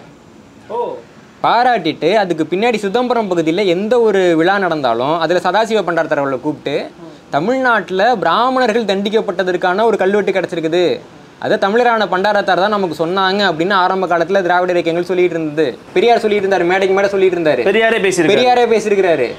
பெரியாரே பேசியிருக்கிறாரு. ஆனால் பின்னாடி இவங்க ஆட்சிக்கு வரப்ப என்ன பண்ணுறாங்கன்னா அந்த புத்தகத்துக்கு அந்தாண்ட போட்டுட்டு கொண்டு வந்து நீலகண்ட சாஸ்திரியார் புத்தகத்தை பாடத்திட்டத்தில் வைக்கிறீங்க. அப்போ நீங்கள் யார்? இந்த புத்தகத்தை மட்டும் வச்சா பரவாயில்ல, சோழர் வரலாற்றுக்கு எதிரான சில புத்தகங்கள்லாம் இருக்கும். இப்போ தமிழ் நாவலர் சரிதை அப்படின்னு ஒரு புத்தகம் இருக்குது. அது பார்த்தீங்கன்னா நாயக்கர் காலத்தில் எழுதப்பட்டது. அப்போ பார்த்தீங்கன்னா வந்து இப்போ பல்வேறு காலகட்டங்களில் பல்வேறு நபர்கள் வந்து கம்பருங்கிற பேர்லையும் ஔவையாருங்கிற பேர்லையும் இருந்திருக்கிறாங்க. அதே மாதிரி தமிழ்நாட்டுக்கு பின்னாடி வந்த நாயக்க அரசர்கள் பார்த்தீங்கன்னா பாண்டியர் சோழருங்கிற பெயரை பூண்டவங்க ஆட்சி பண்ணியிருக்காங்க. அதில் ஏதோ ஒரு கம்பருக்கு ஏதோ ஒரு சோழர்ன்ற பெயர் பூண்ட ஒரு தெலுங்கு அரசன் கூட ஒரு சண்டை வந்திருக்குது. ஓகே, அது வந்து தமிழ் நாவலர் சரிதிரையில் கம்பராமாயணம் எழுதின கம்பருக்கும் சோழர் அரசருக்கும் சண்டை வந்தது. இந்த சோழர் அரசர் கம்பரை வந்து கொன்னுட்டாரு, கம்பர் சாபம் விட்டாருன்னு எழுதியிருப்பாங்க. இதை தூக்கி பாடத்திட்டத்தில் வச்சாங்க, தமிழ்நாடு பாடத்திட்டத்தில் வச்ச பின்னாடி அவை துரைசாமி பிள்ளை வந்து அந்த புத்தகத்தை எடுத்து உரை எழுதினார், இந்த தமிழ் நாவலர் சரிதின். அது அந்த உரையில் அவர் குறிப்பிடுறாரு, இது ஏதோ ஒரு காலகட்டத்தில் ரொம்ப பின்னாடி நடந்த கதை, தூங்குறவன் தொடையில் வந்து திரிச்ச வரைக்கும் லாபம்னு கயிறு திரிச்சிருக்கிறாங்க அப்படின்னு அவர் குறிப்பிட்டார். இப்போ நீங்கள் உங்களுக்கு சோழர் வரலாறு வைக்கிறதுக்கு வலிக்குது, சோழருக்கு எதிரான வரலாறு வைக்கிறீங்களே, அதுக்கு மட்டும் ரொம்ப வேகமாக செயல்படுறாங்க. இது கூட பரவாயில்ல. ரொம்ப சமீபத்தில் சில ஆண்டுகளுக்கு முன்னாடி பார்த்தீங்க அப்படின்னா அன்னமார் சாமி கதைன்னு ஒரு புத்தகம், அந்த புத்தகத்தை தூக்கி பாடத்திட்டத்தில் வச்சாங்க. வச்ச உடனே அதில் பார்த்தீங்கன்னா குறிப்பிட்ட தமிழ் சாதியை சேர்ந்தவங்களை வந்து ரொம்ப கொச்சைப்படுத்தி, நான் இங்கே சொல்லவே முடியாது, அவ்வளோ மோசமான வார்த்தைகளை பயன்படுத்தி இருக்கக்கூடிய ஒரு புத்தகம் அன்னமார் சாமி கதை. இது வர்றப்போ திராவிட இயக்கத்தை சேர்ந்தவர்கள் அதை வந்து எதிர்க்கிறாங்க. அப்போ வந்து கருணாநிதிகளுடைய ஆட்சி அதை எதிர்க்கிறப்போ அவங்க ஒன்றும் பண்ணலைன்றப்போ திராவிட இயக்கத்தை சேர்ந்தவங்க அதை பற்றி ஆய்வு பண்ணுறப்போ திராவிட இயக்கத்தினுடைய ஒரு பிரிவில் அது வந்து புத்தகமாக வெளியிடுது. இல்லை பரணன் அப்படிங்கிறவர் வந்து அந்த அன்னமார் சாமி கதைங்கிற புத்தகத்தை வந்து ஆய்வாக வெளியிடுறாரு. அதில் அவர் சொல்கிறாரு, இந்த கதை நடந்த காலகட்டம் பார்த்தீங்க அப்படின்னா விஜயநகர பேரரசுக்கு கீழே நாயக்கர்கள் இங்கே ஆட்சி பண்ண காலகட்டம். அப்போது ஒரு நாயக்க அரசர் வந்து சோழன் அப்படின்னு பெயர் பூண்டு அவன் ஆட்சி பண்ணான். அவன் ஆட்சியில் நடந்ததை கொண்டு வந்து சோழர் ஆட்சியில் நடந்தது, சோழர் ஆட்சியில் ஜாதி விதிரி இருந்தது, இந்த புத்தகத்தை பாடத்திட்டத்தில் வச்சுட்டாங்க. இந்த புத்தகத்தை பார்க்குறப்போ இப்போ நடக்கிறது வந்து சுதந்திர ஆட்சியா இல்லை நாயக்கர் ஆட்சியான சந்தேகமாக இருக்குன்னு திராவிடர் கழகத்தை சேர்ந்த ஒருத்தர் புத்தகம் எழுதியிருக்கிறார். அப்போ ஒரு பக்கம் சோழர்களுடைய வரலாறு ஆய்வே நடக்க விடாமல் பார்த்துக்கிறது, இன்னொரு பக்கம் சோழருக்கு எதிரான ஆய்வுகள்லாம் வாங்குவாங்க. இதில் ஒரு விஷயம் நான் உங்களுக்கு சொல்லட்டுமா? இந்த அன்னமார் சாமி கதையை தான் பொன்னர் சங்கர்னு கலைஞர் கருணாநிதி அவர்கள் எழுதினார். இந்த கதை இதுதான் அவருடைய மூல கதை, வேறு கதையே கிடைக்கல அவருக்கு. இன்னொரு கதை சொல்கிறேன். இதே மாதிரி பார்த்தீங்கன்னா இப்போது இவங்க பிராமணர்கள் இருப்பாங்க இல்லைங்களா, ஒரு காலகட்டத்தில் அவங்க ஏதாவது ஒரு புராணம் எழுதுறாங்கன்னா சோழர்களை தான் வந்து எதிரியாக வைப்பாங்க. இப்படி ஒரு சோழன் இருந்தார், அவருக்கு பிரம்மகத்தி தோஷம் இருந்தது இப்படின்னா அந்த கதை ஆரம்பிக்கும். ஏன்னா வந்து வேற யாரையும் பாண்டியர் திட்ட மாட்டாங்க, சேரர் திட்ட மாட்டாங்க. ஏன்னா வன்மம் நமக்கு வந்து அவங்க வேற மாதிரி சொல்லலாம், அவங்களுக்குள்ள அந்த வன்மம் இருக்கும்ல, அப்படி தான் எழுதியிருந்தாங்க. அப்படி எழுதுறப்ப என்ன ஆகுதுன்னா அவங்க வந்து ஒரு பிம்பத்தை உருவாக்கணும்னு நினைக்கிறாங்க. யாருன்னா ராமானுஜர் தான் வந்து இங்கே வந்து எல்லாத்தையும் கொண்டு வந்தாருன்னு ஒரு பிம்பத்தை உருவாக்கணும்னு நினைக்கிறப்போ ராமானுஜர் வந்து சோழ அரசன் கிருமிகண்ட சோழனுங்கிற ஒரு அரசன் வந்து துரத்திட்டாரு, அவர் வந்து சைவ வெறியவர், அதனால் ராமானுஜரை துரத்திட்டாரு அப்படின்னா அவங்க ஒரு கதை எழுதினாங்க இல்லைங்களா. அந்த கதையை அடிப்படையாக கொண்டு ராமானுஜர்னு ஒரு தொடருக்கு வந்து கலைஞர் கருணாநிதி அவர்கள் எழுதினார் இல்லைங்களா. பின்னாடி பார்த்தீங்கன்னா ஆய்வாளர்கள் வந்து அந்த கதையை எடுத்து ஆய்வு பண்ணுறப்போ அது வந்து முழு கற்பனை கதை. ராமானுஜர் ஸ்ரீபாஷ்யம்னு ஒரு புத்தகம் எழுதியிருக்கிறாரு. அந்த ஸ்ரீபாஷ்யத்தில் தான் ராமானுஜர் யாருன்னு நமக்கு தெரியும், அவரை பற்றி இதில் கற்பனை கதையில் நமக்கு தெரியாது. இவங்க என்ன சொல்கிறாங்க, மனுஸ்மிருதிக்கு எதிராக நின்ற ஒரு ராமானுஜர், தாழ்த்தப்பட்ட மக்கள் மேலே வந்து ரொம்ப தோளில் கை போட்டு ராமானுஜர் சொல்கிறாங்கல்ல. தமிழ்நாட்டு கல்வெட்டு ஆதாரங்களின்படி தமிழ்நாட்டில் தீண்டாமை 13ஆம் நூற்றாண்டு வரையும் கிடையாது. அப்போ சோழர் காலத்தில் எப்படி ராமானுஜர் தீண்டாமை ஒழிச்சாரு? எப்படி ஒழிச்சாரு? இல்லை எப்படி ஒழிச்சாரு? ஒன்றும் கிடையாது. என்னன்னா இவங்க வந்து நாயக்கர் காலத்தில் வந்து ராமானுஜரை கொண்டு வரப்போ ஏதாவது கதை சொல்லணுமேன்னு சொல்லிட்டு சோழர் காலத்தில் தீண்டாமை இருந்தது, ராமானுஜர் தான் கொண்டு வந்தாங்க, கதை எழுதிட்டாங்க. அந்த கதையை நம்பி திராவிட இயக்கங்கள் வந்து ராமானுஜர்னு தூக்கிட்டு சுற்றுறாங்க. அறிவு இருந்ததுன்னா ராமானுஜர் எழுதின ஸ்ரீபாஷ்யம்ங்கிற புத்தகத்தை எடுத்து அதை படிக்க சொல்லுங்கள். அதில் வந்து அவர் மேற்கோள் நூலாக மனுஸ்மிருதியை பயன்படுத்துகிறார். மனுஸ்மிருதியில் ரொம்ப பிரபலமான ஒரு வசனம் இருக்குல்ல, சிலர் நபர்கள் வந்து வேதத்தை கேட்டால் காதில் ஈயத்தை காய்ச்சி ஊத்துன்ட்டு, அதை அப்படியே அவங்க ராமானுஜர் எழுதியிருக்கிறார் ஸ்ரீபாஷ்யத்தில். அப்போ சோழருக்கு எதிராக யார் பேரை போட்டாலும் அவங்க வந்து உங்களுக்கு கதாநாயகர். இது என்ன மாதிரி மனநிலை? இல்லை, இதில் நீங்கள் சொல்லியிருக்கக்கூடிய விஷயத்தெல்லாம் ஒப்பிட்டு பார்க்கும்போது உடையார்குடி கல்வெட்டை பற்றியும் நீங்கள் வந்து சொல்கிறீங்க, கொலையாளிகள் யார் அப்படிங்கிறதையும் சொல்லிட்டாங்கன்னு சொல்கிறீங்க. வரலாற்று ரீதியாக அவர்களை தண்டித்ததற்கான தண்டனை கல்வெட்டு கிடைச்சதா? தண்டனை கல்வெட்டு கிடைக்கலன்னா கிடைக்கல, அவ்வளோதான் நம்ம சொல்ல முடியும். ஆனால் அது போக சோழர் காலத்தில் பிராமணர்கள் தண்டிக்கப்பட்டதுக்கான நிறைய ஆதாரங்கள் இருக்குது. அப்போ பொது நடைமுறை என்ன? இப்போ வந்து ஒரு குறிப்பிட்ட குற்றவாளி இருக்கிறாரு, அவருக்கு வந்து ஒரு கேபிட்டல் பனிஷ்மெண்ட்னு கொடுக்குறாங்க. அப்போ கேபிட்டல் பனிஷ்மெண்ட் என்னென்னு பார்த்தா என்னென்னு கொடுத்தாங்கன்னு நமக்கு தெரிஞ்சிடும்ல. சில நாடுகளில் தூக்கு போடுவாங்க, சில நாடுகளில் வந்து சேரில் உட்கார வைப்பாங்க, சில நாடுகளில் விஷ ஊசி கொடுப்பாங்க, அது பொறுத்து மாறும். சோழர் காலத்தில் பிராமணர்களுக்கு வந்து மரண தண்டனை கொடுக்கப்பட்டிருக்கு. கொடுக்கப்படலைன்னு வச்சுக்கோங்களேன். பிராமணரோட எல்லா புராணத்திலையும் சோழர்களுக்கு பிரம்மகத்தி பிடிச்சதுன்னு எப்படி எழுதுவாங்க? இல்லை, ஆனால் ஒன்று சொல்லுவாங்களா, இப்போ என்னன்னா அவங்களுக்கு பிராமணர்களை கொலை பண்ணாங்க அப்படின்னா அவங்களை ஊரை விட்டு ஒதுக்கி வைப்பாங்க, சொத்துக்கள் பறிமுதல் பண்ணுவாங்க. இதுதான் அவங்களுக்கு கொடுக்கக்கூடிய மேக்ஸிமம் பனிஷ்மெண்ட் அப்படின்னு தானே சொல்ல. வந்து மனுஸ்மிருதி இருந்த நாயகர் காலத்து பனிஷ்மெண்ட். ஓகே, நாயகர் காலத்தில் வந்து பிராமணர்கள்ட்ட சொத்து கூட தான் பறிமுதல் பண்ணல, இங்கே பண்ணியிருக்காங்கல்ல. நாயகர் காலத்தில் பெண்களுக்கு சொத்துரிமை கொடுக்கல, மனுஸ்மிருதி இப்படி இவங்க கொடுத்துருக்காங்கல்ல.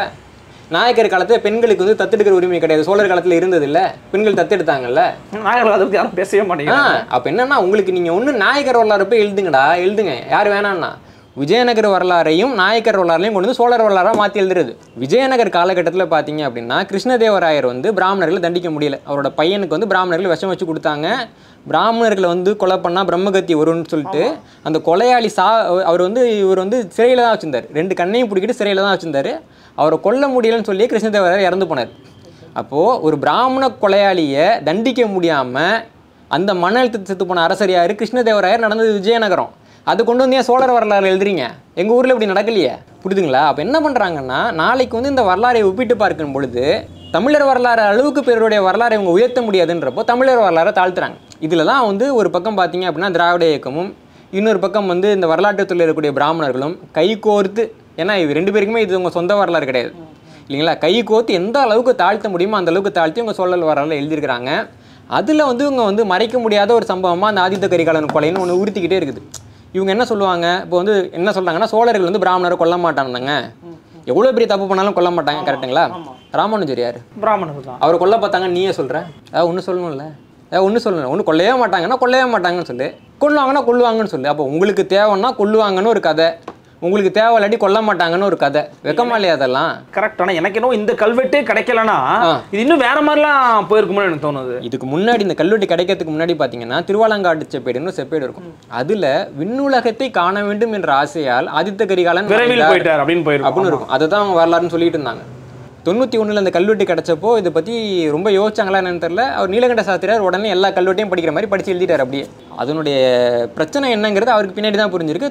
அவர் அடுத்து இப்போ 31 இருக்கிறாரு, 34லேயே வந்து ஒரு புத்தகம் எழுதுறப்போ அதை வந்து சிலரால் கொல்லப்பட்டாருன்னு தெரிக்கிறாரு. திரிச்சதுக்கு பின்னாடி தொடர்ச்சியாக இந்த ஆதித்த கரிகாலன் பற்றின எந்த ஒரு செய்தி வந்துச்சுனாலும் எப்படியெல்லாம் சோழரோட திரிக்க முடியுமோ திரிச்சிக்கிட்டே இருப்பாங்க. சோழருக்கு வந்து பிராமணர்களுக்கு வந்து நிலம் கொடுத்தாங்க, ஏதாவது ஒரு கல்வெட்டு காட்டு, பட்டயம் காட்டு.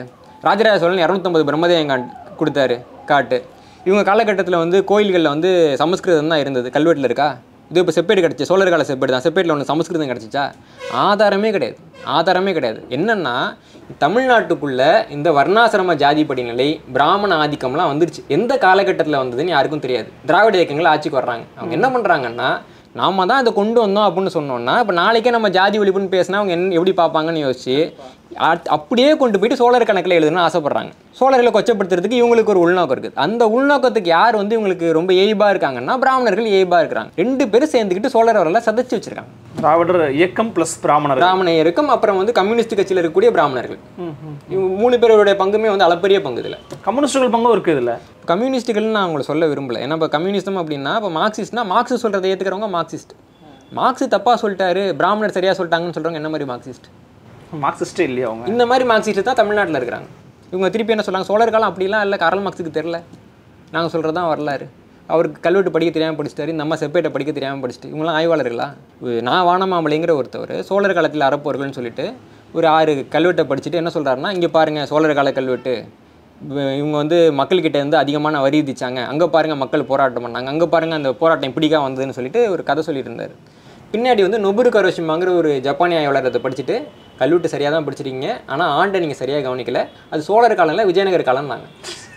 நொபுரு கரோஷிமா சொல்கிற வரைக்கும் அந்த கல்வெட்டை தூக்கிட்டு வந்து காமிப்பாங்க, இங்கே பாருங்கள் சோழர் காலத்தில் இப்படி இருந்தது பார்த்தீங்களா, இப்படி இருந்தது பார்த்தீங்களா அப்படின்ட்டு. இப்போ பேசுங்களா, அந்த நாயகர் காலம் நோவையை மூட்டிட்டு போகிறீங்க? வன்மம் இருக்குது அதில். உங்களுக்கு பிரச்சனை என்ன? எந்த காலகட்டத்தில் விவசாயிகள் அதிகமாக வரி கட்டினாங்கன்றதான பிரச்சனை கல்வெட்டில் இருக்குல்ல. இப்போ எவன் பண்ணாலும் அதை நீ கேட்கணும்ல, எவன் பண்ணாலும் அதை கேட்கணும்ல. சோழர்கள் வந்து ஒரு தப்பை பண்ணவே இல்லைன்னா கூட, சாட்சியே இல்லைன்னா கூட, யாராவது ஒருத்தவங்க இப்படி தப்பாக அந்த 1971 ஒரு காலேஜோட ஒரு கல்ச்சுரல் மேகசினில் ஒரு கட்டுரை வந்தது, அதை தூக்கிட்டு வந்து ராஜராஜன் வந்து ஆதித்த கரிகாலன் சொல்கிறீங்கல்ல. நீங்கள் கல்வெட்டு ஆய்வாளர்கள் படித்தது இருக்குது அவ்வளவு, அதை தூக்கிட்டு வந்து நாயக்கர்கள் இது பண்ணாங்கன்னு ஏன் பேச மாட்டேன்றீங்க? எந்த இனப்பாசம் உங்களை தடுக்குது? அப்புறம் என்ன கம்யூனிஸ்ட் நீங்கள்? அதே நீங்கள் சொன்னது தானே. அப்படியே அந்த புத்தகத்தை எடுங்க, சோழருங்கிறத அடிச்சு நாயக்கர்னு எழுதி புத்தகம் மறுபதிப்பு பண்ணுங்களேன். அதை பண்ண மாட்டாங்க. அதை பண்ண மாட்டேன்றீங்களா? இன்னும் உட்காந்து வதந்தி பரப்பிட்டு இருக்கீங்கல்ல. புரியுதுங்களா? அப்போ என்ன நடக்குன்னா, தமிழர்கள் வந்து வேறு இயக்கங்களுக்கு போகிறப்போ அந்த இயக்கத்தினுடைய தொண்டர்களாக அவங்க மாறிக்கிறாங்க. இப்போ திராவிட இயக்கத்துக்கு தமிழர் போனால் நான் திராவிடன்னு நினச்சிக்கிறாங்க. அதே மாதிரி பார்த்தீங்கன்னா ஒரு கம்யூனிஸ்ட் இயக்கத்துக்கு போனால் நம்ம கம்யூனிசம் அப்படின்னு நினச்சிக்கிறாங்க. அதே மாதிரி கோயிலுக்கு போனாங்க அப்படின்னா தான் வந்து ஒரு பக்தர் அப்படின்னு நினச்சிக்கிறாங்க. ஆனால் மற்றவர்கள் அப்படி நினைக்கிறது இல்லை. தமிழர்கள் அதை கொஞ்சம் புரிஞ்சுக்கணும். அதுக்கான ஒரு உதாரணம், மற்றவர்கள் எங்கே போனாலும் அவங்களா தான் இருக்கிறாங்க, ரொம்ப தெளிவாக இருக்கிறாங்க. அங்கே போயிட்டு அவங்களுக்கு ஏற்ற மாதிரி ஒரு கதையை எப்படி உருவாக்குறது? இதே தமிழ்நாட்டில் விஜயநகர ஆட்சியை பற்றி தப்பாக நீங்கள் ஒரு வரி பேசுனீங்கன்னா இந்த கல்வெட்டு இருக்கு, அந்த செப்பேடு இருக்குன்னு எல்லாம் தூக்கிட்டு ஓடி வருவாங்க. ஆனால் சோழரை பற்றி நீங்கள் பேசுனீங்கன்னா தூக்கிட்டு வரதுக்கு ஆளே கிடையாது. தூக்கிட்டு வந்தாலும் அவங்கள வந்து சங்கியோ உடனே வந்து இப்போ ஒரு கல்வெட்டுலேருந்து ஒரு கேள்வி கேட்குறோன்னா அது இருக்கா இல்லையா நீங்கள் பதில் சொல்லணும் இல்லையா? அது விட்டு இவர் வந்து சொந்த பாசத்தில் சொல்லிட்டாரு, அவர் வந்து தமிழ் மொழி மேலே இருக்கிற தமிழ் வெறியர்கள் தமிழ் பாசிஸ்டுகள் சொல்கிறாங்க. அப்போ நான் என்ன கேட்குறேன், அப்போ தப்பாக ஒரு கேள்வியோ அல்லது குற்றச்சாட்டையோ முன்வைக்கிறியா? அப்போ நீ என்ன வெறிய, நீ என்ன பாசிஸ்ட்டு இல்லையா? உண்மை. அப்போ உனக்கு எங்கேருந்து அப்படி ஒரு சிந்தனை வருது? சோழர்கள் பற்றி ஒரு கல்வெட்டு பார்க்குறப்ப அதில் என்ன குறை கண்டுபிடிக்கலாம் அப்படின்னு நீ உட்காந்து நீ யோசிக்கிற? உனக்கு அந்த வன்மம் எங்கேருந்து வருது? நீங்கள் இந்தியாவினுடைய வரலாறு எடுத்து பார்த்தீங்கன்னா இன்றைக்கி வந்து தாழ்த்தப்பட்ட மக்கள் பற்றி எல்லாம் பேசுகிறாங்க. நம்ம வந்து ரொம்ப பின்னாடி நம்ம மகத பேரரசில் ரொம்ப ஆரம்ப காலகட்டத்திலேயே அங்கே வந்து ஜாதிய முறை வந்துருச்சு. அப்பயே வந்து பார்த்திங்கன்னா சூத்திரர்கள்ங்கிறவங்க தீண்டப்படாத மக்களாக தான் நடத்தப்பட்டாங்க. புத்தர் வந்து அதற்கு எதிராக தான் வர்றாரு. இதெல்லாம் நமக்கு கிமு 6ஆவது நூற்றாண்டில் நடக்குது இல்லைங்களா? அப்பயே வந்துடுது. அதுக்கு பின்னாடி பார்த்தீங்கன்னா வந்து குப்தர் பேரரசு காலகட்டம்லாம் வருது. ஃபாகியான் வர்றாரு, அங்கே வந்து தீண்டாமை இருந்ததுன்னு ஃபாகியான் எழுதுறாரு. யுவான் சுவாங் வந்து அங்கே போகிறாரு, பாடலிபுத்திரத்துக்கு போயிட்டு தீண்டாமை இருந்ததுன்னு எழுதுறாரு. தமிழ்நாட்டுக்கு இவங்க வந்து இங்கே தீண்டாமை இருந்ததுன்னு எழுதலையே. 13ஆவது நூற்றாண்டு வரைக்கும் தமிழ்நாட்டில் தீண்டாமை கிடையாது. 13ஆவது நூற்றாண்டில் 1218ஆவது ஆண்டில் சோழர்கள் வலுக்கன்றின பின்னாடி ஆந்திராவிலேருந்து இங்கே தீண்டாமை உள்ளே வருது. இந்த 1218ஆவது ஆண்டுக்கு பின்னாடி இருக்கிறத கொண்டு வந்து சோழர்கள் தான் தீண்டாமையை கொண்டு வந்தாங்கன்னு நீ சொல்கிறல்லப்பா. 10ஆவது நூற்றாண்டுலேயே ஆந்திராவில் தீண்டாமை இருந்ததுன்னு கல்வெட்டு இருக்குல்ல, முதல் கல்வெட்டிலே தீண்டாமை இருக்குது. 12ஆவது நூற்றாண்டுலேயே கர்நாடகாவில் தீண்டாமை இருந்து அதற்கு எதிராகத்தான் வீரசைவங்கிற மதமே உருவாச்சு. அப்போது சோழர்கள் வந்து தீண்டாமையை கொண்டு வரனா சங்க காலத்தில் கொண்டு வந்திருக்க மாட்டாங்களா? ஆரம்பத்தில் கொண்டு வந்திருக்கலாம்ல. சோழர்கள் வந்து அவர்கள் வீழ்ந்து போகும் வரை தீண்டாமைக்கு எதிராகவும் வர்ணாசிரமத்துக்கு எதிராகவும் நின்றார்கள். ஆனால் இவங்க என்ன பண்ணுறாங்கன்னா கிமு 6ஆவது நூற்றாண்டுலேயே வர்ணாசிரமத்தை உள்ளே விட்டு அசோகர் நல்லவர் இல்லையா? தங்களுடைய வீழ்ச்சி வரைக்கும் தீண்டாமையை உள்ளே விடாமல் இருந்த சோழர்கள் கெட்டவங்க. அதுக்கு என்ன ஆதாரம்னா கல்வெட்டை சொல்ல மாட்டாங்க. இந்த மாதிரி வந்து நாயக்கர் காலத்தில் எழுதின கதை இருக்கும், அன்னமாரி சாமி கதை, இவர் நம்ம ராமானுஜர் கதை, தமிழ்நாவலர் சரிதை, இங்கே பார்த்தீங்களா அந்த கடிதத்தில் இருக்குது. அப்போ வந்து கல்வெட்டை படிக்கிறவங்க தீண்டாமையே இல்லைன்றாங்களே. சோழர் காலத்தில் வந்து ஜாதின்ற சொல் இருந்தாலும் அதை இன்னைய பொருள் நம்ம புரிஞ்சுக்கணும்னு அவசியம் கிடையாது. சோழர் காலத்தில் வந்து வேளாண்மை செய்யக்கூடிய மக்கள் தான் போர் வீரர்களாகவும் இருந்தார்கள். அதனால் அவங்களை வந்து சூத்திரர் சத்திரியர்லாம் பிரிக்க முடியல அப்படின்னு நொபுரு கரோஷிமா சொல்கிறாரு எல்லா கல்வெட்டையும் படிச்சுட்டு. அப்போ வந்து இந்த கதை முக்கியமாக உனக்கு கல்வெட்டு முக்கியமா? உலகத்தை எந்த நாட்டோட வரலாறாவது இப்படி எழுதப்படுமா? கண்டிப்பாக இல்லை. அப்போ இதுதான் வந்து நமக்கு ரொம்ப இடிக்குது. இப்போ ஏன் நீங்கள் சோழர் வரலாறு ஆய்வு பண்ணுறீங்க மற்றவங்க வரலாறு ஆய்வு பண்ணலான்னு கேட்குறாங்க. இதெல்லாம் நிறைய பொருளி இருக்குது. இவ்வளவு பொருளையே கொட்டி வச்சிருக்கீங்களே, எவ்வளவு வன்மம், எவ்வளவு பொருளி. ஆரம்ப காலகட்டத்திலேயும் நான் எடுத்து பார்க்குறேன், சோழர்களுக்கு எதிரான எந்த ஒரு கட்டுரையும் எந்த ஒரு நூலும் சரியான ஆதாரங்களோடு எழுதப்படவில்லை. அதை யாரும் கேள்வி கேட்கவும் இல்லை. நிச்சயமா இந்த நூல் வந்து ஒரு உண்மையிலேயே இந்த பேட்டியும் நான் கூட சொல்கிறேன், அது வரலாற்றை வந்து உடைக்கக்கூடிய மாற்றக்கூடிய ஒரு பேட்டியாக தான் இருக்கும்னு நினைக்கிறேன். இந்த நூலுக்காக கண்டிப்பாக நானுமே வந்து காத்திருக்கிறேன், மக்களும் காத்திருக்கிறாங்க. நிச்சயமாக உங்களுடைய அடுத்தடுத்த பயணங்களும் அடுத்தடுத்த படைப்புகளும் வெற்றிகளை குவிக்கட்டும். எங்களுக்காக உங்களுடைய வருகனையும் கருத்தினையும் மிக ஆழமாக எளிமையாக புரியும்படி எடுத்துறது மிக்க நன்றி. மிக்க நன்றி. அன்னைவர்களே, மீண்டும் ஒரு சிறப்பு நேர்காணல் பகுதியில் மற்றும் ஒரு சிறப்பு தலைப்பில் சந்திக்கலாம். நன்றி, வணக்கம்.